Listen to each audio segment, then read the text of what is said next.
नमस्कार दोस्तों, बायजूस एग्जाम पर आईएएस हिंदी में आप सभी का स्वागत है। आज हम आपके सामने 22 मार्च 2023 के दैनिक क्विज प्रस्तुत कर रहे हैं, जिसमें द हिंदू, इंडियन एक्सप्रेस तथा पीआईबी से संबंधित प्रमुख समाचारों को आधार बनाकर प्रारंभिक परीक्षा के प्रश्न आपको अभ्यास के लिए दिए जाएंगे। साथ साथ विगत वर्षों में यूपीएससी के द्वारा प्रारंभिक परीक्षा में पूछे गए प्रश्न हम आपको अभ्यास के लिए देंगे और अंत में आज के किसी महत्वपूर्ण तथ्य की चर्चा करेंगे। आज के सत्र को प्रारंभ करते हैं और आज का पहला प्रश्न हम देखते हैं, इनमें से कौन से कथन सही हैं। पहला, नवरोज वसंत विषुव यानी वर्नल या स्प्रिंग इक्विनॉक्स के दिन मनाया जाता है। अगर हम नवरोज की बात करें तो इसे फारसी नववर्ष के रूप में मनाया जाता है और इसे वसंत विषुव या वर्नल या स्प्रिंग इक्विनॉक्स के समय एक तरह से मनाया जाता है। यानी अगर हम 21 मार्च की इस वर्ष की तिथि की बात करें तो एक तरह से नवरोज उत्सव मनाया जाएगा। आप ध्यान रखें, जब हम इक्विनॉक्स की बात करते हैं तो ये प्रमुख रूप से हम उत्तरी गोलार्ध के संदर्भ में यहाँ पर चर्चा कर रहे हैं, क्योंकि दक्षिणी गोलार्ध में जो भी तिथियां हैं वो एक तरह से बदल जाएंगी। जैसे जो उत्तरी गोलार्ध में उसका उल्टा दक्षिणी गोलार्ध के लिए हो जाता है। क्योंकि भारत उत्तरी गोलार्ध में है तो हम उसके संदर्भ में बात करते हैं। तो जब हम स्प्रिंग इक्विनॉक्स की बात करते हैं या ऑटोमनल इक्विनॉक्स की बात करते हैं तो इक्विनॉक्स का मतलब यही होता है कि दिन और रात बराबर एक तरह से समय के होते हैं। यानी ये वो समय होता है, अगर मार्च और सितंबर में देखें, जब सूर्य की किरणें भूमध्य रेखा पर लंबवत पड़ रही होती हैं। तो ये एक तरह से आपका इक्विनॉक्स का मतलब इसी सेंस में है, इक्वल यानी बराबर समय की बात है दिन और रात को लेकर। अगर हम ये एक तरह से भूमध्य रेखा और इसे कर्क रेखा और मकर रेखा ले लेते हैं पृथ्वी के संदर्भ में, तो सूर्य की तुलना में अगर हम देखें, वैसे सूर्य स्थिर रहता है, पृथ्वी उसके चारों ओर चक्कर लगाती है, लेकिन अगर हम तुलनात्मक रूप में देखें, सापेक्ष रूप में देखें, तो सूर्य की किरणें जब लंबवत पड़ रही होती है भूमध्य रेखा पर, ये मार्च और सितंबर में होता है, तब आपके इक्विनॉक्स या विषुव मनाए जाते हैं। और अगर हम 21 जून की बात करें तो आप ध्यान रखें कि जब 21 मार्च को सूर्य यहाँ पर लंबवत चमक रहा है तो ये 3 महीने का समय लेता है कर्क रेखा में जाने पर। यानी यहाँ पर सूर्य की किरणें लंबवत एक तरह से रहती हैं। तो ये आपका 21 जून समर सोल्स्टाइस, या इसको एक तरह से हम ग्रीष्म अयनांत भी कह सकते हैं। और 3 महीने का समय इसे वापस आने में लगता है। यानी अगर हम देखें यहाँ से मार्च, अप्रैल, मई, जून और जुलाई, अगस्त, सितंबर, तो सितंबर में ये दोबारा आप देखें भूमध्य रेखा पर लंबवत एक तरह से सूर्य की किरणें पड़ती हैं। और सितंबर के बाद आप देखें 3 महीने का समय, यानी अक्टूबर, नवंबर, दिसंबर, अब सूर्य की किरणें एक तरह से मकर रेखा पर लंबवत है, यानी विंटर सोल्स्टाइस है, यानी शीत ऋतु में, यानी शीतकालीन अयनांत है। और 3 महीने का समय, यानी अगर हम जनवरी, फरवरी, मार्च की बात करें तो ये वापस आने में लगता है। तो ये आप देखें 6-6 महीने की जो साइकिल है उसी में एक तरह से सूर्य की ये गति हमें दिखती है सापेक्ष रूप में। वैसे सूर्य स्थिर है। इसे आप इक्विनॉक्स और एक तरह से सोल्स्टाइस का जो सिद्धांत है उसके रूप में ध्यान रखें। और दक्षिणी गोलार्ध में जब हम बात करेंगे तो बातें बदल जाएंगी। यानी जो समर सोल्स्टाइस है वो हो जाएगा विंटर, और जो विंटर है वो समर। क्योंकि आप ध्यान रखें सूर्य मकर रेखा पर लंबवत कब आता है, ये दिसंबर में है। तो ये उस समय वहां पर गर्मी का समय, ना कि सर्दी का। तो यहाँ पर पहला विकल्प बिल्कुल सही है। दूसरा, उगाड़ी मुख्य रूप से कर्नाटक और आंध्र प्रदेश से मनाया जाता है। गुड़ी पड़वा रबी फसलों की कटाई की शुरुआत का प्रतीक है। तो आप देखें कि जो नववर्ष के रूप में अलग अलग जगह एक तरह से मनाया जा रहा है भारत में, उनको अगर हम प्रमुख रूप से देखें, क्योंकि यहाँ पर उपराष्ट्रपति के द्वारा अलग अलग जो भी नववर्ष को भारत के अलग अलग क्षेत्रों में मनाया जाता है उसकी बधाई दी गई है। तो यहाँ पर आप देखें उगाड़ी, गुड़ी पड़वा, चैत्र शुक्लादि, चेतीचंद, नवरे और सैजाबू चैरौबा के रूप में।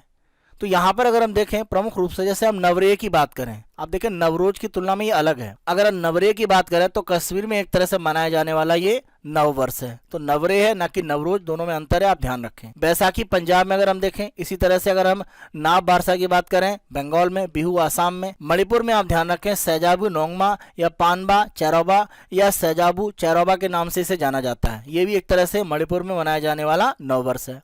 साथ साथ अगर हम गुड़ी पड़वा की बात करें तो ये महाराष्ट्र में प्रमुख रूप से मनाया जाता है।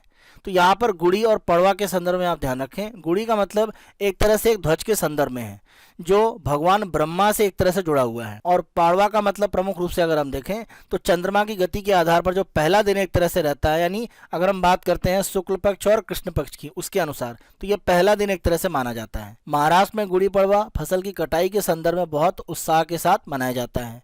इसी के साथ साथ अगर हम उगाड़ी की बात करें तो ये कर्नाटक और आंध्र प्रदेश में जो नववर्ष रहता है, या अगर हम फसल की कटाई की शुरुआत की बात करें रबी के संदर्भ में, उसके लिए मनाया जाता है। साथ साथ अगर हम कोंकण के क्षेत्र में देखें तो संवत्सर पड़वा। इसी के साथ साथ अगर हम केरल में देखें तो विशु के नाम से, तमिलनाडु में पोतुहांदू। इस आधार पर अगर हम देखें तो हमारा दूसरा कथन सत्य है, क्योंकि उगाड़ी अगर हम देखें तो कर्नाटक और आंध्र प्रदेश दोनों में मनाया जाता है और गुड़ी पड़वा प्रमुख रूप से फसल की कटाई की शुरुआत का एक तरह से प्रतीक त्योहार है जो महाराष्ट्र में मनाया जाता है। तीनों कथन यहाँ पर सत्य हैं, इसीलिए उत्तर हो जाता है डी, 1 2 3 तीनों सत्य हैं। दूसरा प्रश्न हम देखते हैं, निम्न में से कौन सा या कौन से कथन सत्य हैं। पहला, चंबल नदी यमुना नदी के दाहिने किनारे की सहायक नदी है। यमुना का अगर हम प्रवाह क्षेत्र देखें तो ये प्रमुख रूप से है और ये चंबल एक तरह से इसमें मिल रही है, तो चंबल एक तरह से यमुना की एक प्रमुख सहायक नदी हो गई। तो अगर हम चंबल के प्रवाह को देखें तो इसके अगर हम दिशा में खड़े होते हैं तो ये एक तरह से हमारा राइट हैंड हो जाएगा और ये लेफ्ट हैंड, यानी दाएं हाथ से चंबल नदी यमुना में एक तरह से मिलती है। तो यमुना की सहायक के रूप में अगर हम देखें तो चंबल नदी बिल्कुल दाहिने किनारे यानी राइट हैंड की एक सहायक नदी है, तो पहला कथन सत्य है। दूसरा, AFD यानी फ्रांसीसी विकास एजेंसी की सहायता से यमुना कार्य योजना चलाई जा रही है। आप ध्यान रखें, यमुना एक्शन प्लान भारत सरकार के द्वारा जो संचालित किया जा रहा है उसमें जापान सरकार की जो प्रमुख एक संस्था है जापान इंटरनेशनल कोऑपरेशन एजेंसी, उसके द्वारा सहायता दी जा रही है और 1993 से यह प्रमुख रूप से संचालित है। और इसका उद्देश्य यह है कि यमुना में जो एक प्रदूषण की स्थितियां हैं उसको एक तरह से समाप्त किया जाए। इस आधार पर अगर हम देखें तो यमुना एक्शन प्लान फ्रांसीसी नहीं जापानी एक तरह से एजेंसी की सहायता से है, यानी दूसरा कथन असत्य हो जाता है। तीसरा, यमुना नदी भारत के 5 राज्यों से होकर बहती है। यमुना नदी की अगर हम उद्गम की बात करें तो उत्तराखंड में प्रमुख रूप से, इसके साथ साथ इसका कुछ प्रवाह क्षेत्र हिमाचल प्रदेश में है, साथ साथ उत्तर प्रदेश में बड़ा क्षेत्र है, हरियाणा में इसका प्रवाह है, साथ साथ दिल्ली में भी अगर हम देखें तो इसका प्रवाह क्षेत्र है। यानी यमुना 4 राज्यों और 1 केंद्र शासित प्रदेश से बहती है, न कि 5 राज्यों से। तो सम्मिलित रूप में 5 जरूर है, लेकिन ये 5 राज्य नहीं है, 4 राज्य और 1 केंद्र शासित प्रदेश है। इस आधार पर तीसरा कथन भी यहाँ पर असत्य हो जाता है।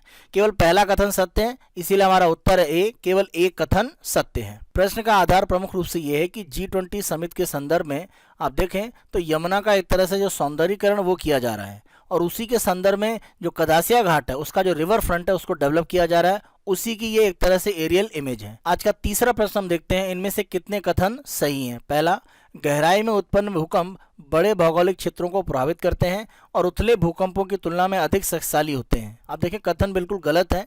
जो भी भूकंप एक तरह से पृथ्वी की गहराई में बहुत कम रहता है यानी उथला होता है, वो एक तरह से ज़्यादा प्रभाव डालते हैं और ज़्यादा विनाशक होते हैं।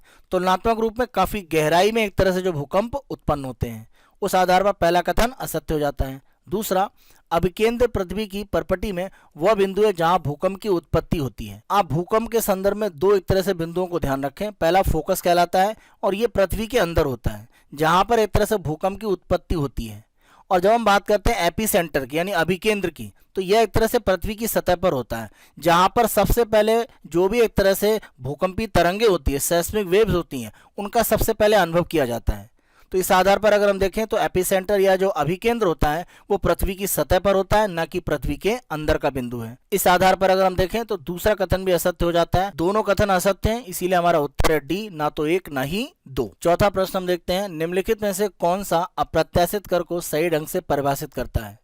देखिए, अप्रत्याशित कर का मतलब प्रमुख रूप से जो ज़्यादा एक तरह से यहाँ पर पॉपुलर रहता है, इसको हम विंडफॉल टैक्स के नाम से जानते हैं।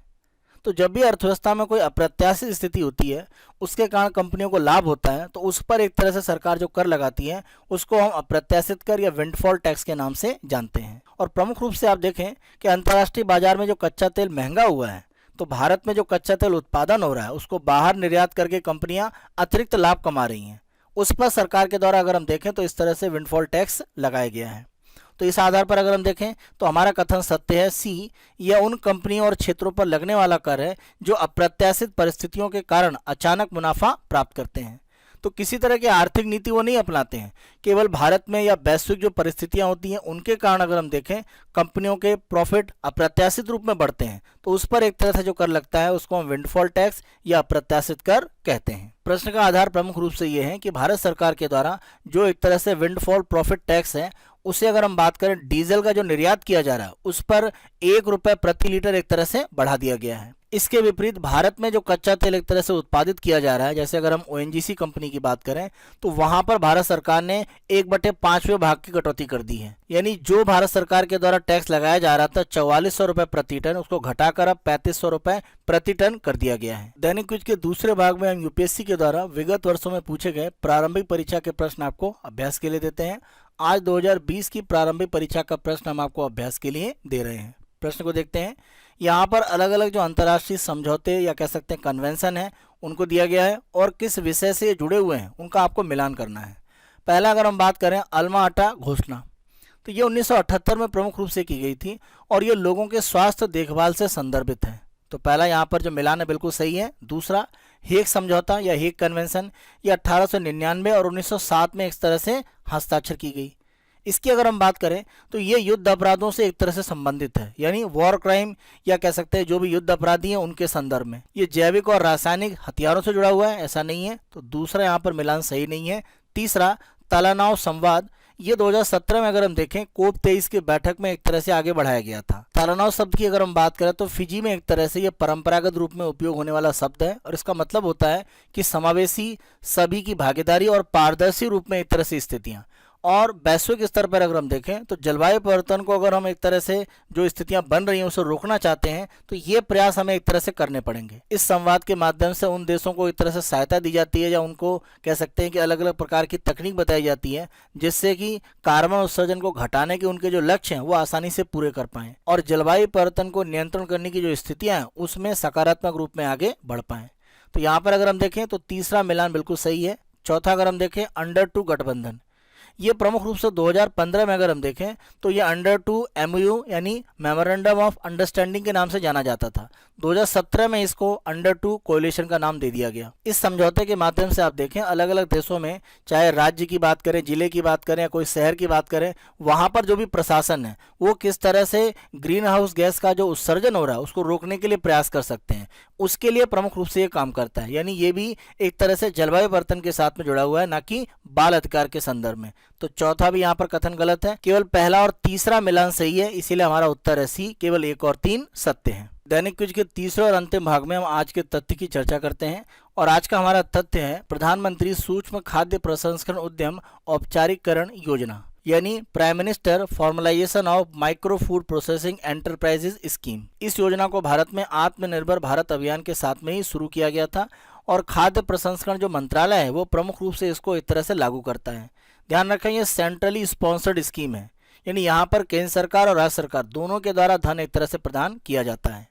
तो इस योजना के संदर्भ में आप ध्यान रखें कि जो भी केंद्र शासित प्रदेश जहाँ पर किसी भी तरह का कोई विधानसभा नहीं है, जैसे अगर हम लक्षद्वीप की बात करें, अंडमान निकोबार की बात करते हैं, तो वहाँ पर 100% पैसा केंद्र सरकार के द्वारा दिया जाएगा। अगर हम हिमालय क्षेत्र के राज्यों की बात करें, उत्तर पूर्वी राज्यों की बात करें, तो यहाँ पर 90% पैसा योजना में केंद्र सरकार और 10% संबंधित राज्य के द्वारा दिया जाता है। और अगर हम सामान्य राज्यों की बात करें या जिन केंद्र शासित प्रदेशों में विधानसभा है, जैसे दिल्ली, पुडुचेरी, साथ साथ अगर हम जम्मू कश्मीर की बात करें, तो यहाँ पर 60% धन केंद्र सरकार देगी और 40% अगर हम देखें तो संबंधित राज्य या केंद्र शासित प्रदेश के द्वारा दिया जाएगा। इसीलिए ध्यान रखें ये सेंट्रली स्पॉन्सर्ड है, केंद्र प्रायोजित है, न कि सेंट्रल सेक्टर। एक और योजना अगर हम देखें जहां पर प्रमुख रूप से खाद्य प्रसंस्करण को लेकर काम हो रहा है वो है प्रधानमंत्री किसान संपदा योजना, जो 2016-17 में शुरू की गई। लेकिन ये सेंट्रल सेक्टर, केंद्रीय क्षेत्र की योजना है जिसमें सारा धन केंद्र सरकार के द्वारा ही दिया जाता है। अगर हम आज के तथ्य की योजना की बात करें, PM formalisation of micro food processing enterprises scheme, तो इसमें सरकार के द्वारा वित्तीय, तकनीकी और एक तरह से व्यापार को बढ़ाने के लिए या कह सकते हैं कि उसमें अपग्रेडेशन, तकनीकी उन्नयन करने के लिए सहायता दी जाती है। और यहाँ पर सरकार ने लक्ष्य रखा है कि 2 लाख जो हमारी सूक्ष्म खाद्य प्रसंस्करण इकाइयाँ हैं उनको यहाँ पर मदद दी जाएगी। और कोशिश यह है कि जो भी यहाँ पर आर्थिक सहायता दी जाए वो उनकी पूंजी में एक सब्सिडी के रूप में रहे। 5 साल के लिए योजना लागू है 2020-21 से 2024-25 वित्तीय वर्ष में। यहाँ पर सरकार 10,000 करोड़ रुपए खर्च करेगी। और यहाँ पर संसद में जो जानकारी दी गई है उसमें ये कहा गया है कि कुल मिलाकर लगभग 22,234 यूनिट महाराष्ट्र में और 7,371 यूनिट राजस्थान में उनको प्रमुख रूप से आर्थिक सहायता इस योजना से दी जा रही है। इस योजना में अगर हम देखें तो कुछ अलग अलग योजनाओं को एक तरह से सम्मिलित रूप में शामिल किया गया है। जैसे अगर हम 1 डिस्ट्रिक्ट 1 प्रोडक्ट की बात करें तो हर जिले के जो उत्पाद हैं उनको एक तरह से आगे बढ़ाने के लिए यहाँ पर काम किया जा रहा है। तो सरकार का मानना है कि किसी भी जिले में जो भी सूक्ष्म खाद्य प्रसंस्करण की इकाइयां हैं उनको इस योजना से कहीं ना कहीं लाभ होगा। दूसरा प्रमुख रूप से अगर हम देखें upgradation of individual micro food processing unit, यहाँ पर सरकार का कहना है कि कोई व्यक्ति अगर मान लीजिए सूक्ष्म खाद्य प्रसंस्करण की इकाई संचालित करता है तो सरकार उसमें 35% की एक तरह से पूंजी की सब्सिडी देगी और वो अधिकतम अगर हम देखें तो 10 लाख रुपए की हो सकती है। और सरकार का ये कहना है कि 10% जो भी योजना का पैसा होगा वो एक तरह से जो भी व्यक्ति है जिसकी इकाई है वो वहन करेगा। यानी यहाँ पर आप देखें 35% सरकार दे रही है, 10% व्यक्ति खुद वहन करेगा। बचा यानी अगर हम 45 को छोड़ दें तो बचा हुआ जो 55% है वो एक तरह से ऋण से उसे प्राप्त करना होगा। तो ये सरकार के द्वारा यहाँ पर सब्सिडी 35% की एक तरह से दी जा रही है। इसी तरीके से अगर हम देखें जो भी हमारी फार्मर प्रोड्यूसर ऑर्गेनाइजेशंस हैं या हमारे स्व सहायता समूह हैं या जो भी सहकारी समितियां हैं जो उत्पादन में लगी हुई हैं खाद्य प्रसंस्करण में, उनको भी सरकार की तरफ से 35% की जो एक सब्सिडी सहायता है पूंजी के रूप में वो प्रमुख रूप से दी जाएगी। इसी के साथ साथ अगर हम प्रमुख रूप से बात करते हैं सेल्फ हेल्प ग्रुप की, स्व सहायता समूह की, तो जितने भी स्व सहायता समूह व्यक्ति हैं सभी को सरकार कह रही है कि हम 40,000 रुपए की आर्थिक सहायता एक मुश्त देंगे। तो ये सीड कैपिटल कहला रहा है, यानी एक तरह से आधार पूंजी है जिस आधार पर वो अपनी किसी भी तरह की जो सूक्ष्म खाद्य प्रसंस्करण की इकाई है उसको स्थापित कर सकते हैं। तो आप ध्यान रखें कोई इकाई पहले से काम कर रही है या नई स्थापित है, दोनों में ये सहायता सरकार इस योजना में दे रही है। इसी के साथ साथ अगर हम कॉमन इंफ्रास्ट्रक्चर की बात करें, जैसे अगर हम बात करते हैं कोल्ड चेन की जो खाद्य प्रसंस्करण में काफी महत्वपूर्ण है, तो अगर उसका निर्माण होता है तो इसका कई संस्थाओं के द्वारा एक तरह से लाभ प्राप्त किया जाएगा जो अलग अलग खाद्य प्रसंस्करण की इकाइयां हैं। तो अगर कोई इस तरह का आधारभूत ढांचा बनाता है जैसे कोल्ड चेन, तो वहां पर भी सरकार आर्थिक सहायता देती है। इसी के साथ साथ जो भी हमारी सूक्ष्म खाद्य प्रसंस्करण की इकाइयां हैं सरकार उनकी ब्रांडिंग और मार्केटिंग में भी एक तरह से सहयोग करती है। तो सरकार की कोशिश प्रमुख रूप से यह है कि भारत में जो खाद्य प्रसंस्करण क्षेत्र है वहां पर स्थितियों को मजबूत किया जाए, क्योंकि आप ध्यान रखें भारत में माना जाता है कि लगभग 25 लाख खाद्य प्रसंस्करण की अलग अलग इकाइयां काम करती हैं। इसमें से अगर हम देखें तो 66% प्रमुख रूप से अगर हम देखें तो कहां पर काम कर रही हैं, ग्रामीण क्षेत्र में। और इसमें से भी एक तरह से अगर हम देखें 80% खाद्य प्रसंस्करण की इकाइयां ऐसी हैं जो कुछ परिवारों के द्वारा प्रमुख रूप से संचालित हैं। यानी प्रमुख रूप से अगर हम देखें तो ये बहुत छोटे स्तर की खाद्य प्रसंस्करण इकाइयां हैं। तो उनको सरकार लक्षित कर रही है कि वहां पर तकनीक एक तरह से बढ़ाई जा सके, गुणवत्ता बढ़ाई जा सके, जिससे कि वैश्विक मानक के अनुसार उत्पादन करके आगे चलकर वो निर्यात के लिए भी तैयार हो पाए। आज के दैनिक क्विज को हम यहीं पर समाप्त करते हैं। Byju's exam prep IAS Hindi को आप बहुत अधिक पसंद कर रहे हैं, अधिक से अधिक संख्या में लाइक करें, शेयर करें, और अगर अभी तक आपने हमारे यूट्यूब चैनल को सब्सक्राइब नहीं करा है तो हमारे यूट्यूब चैनल को आज ही सब्सक्राइब करें और अपने मित्रों को भी बताएं। धन्यवाद।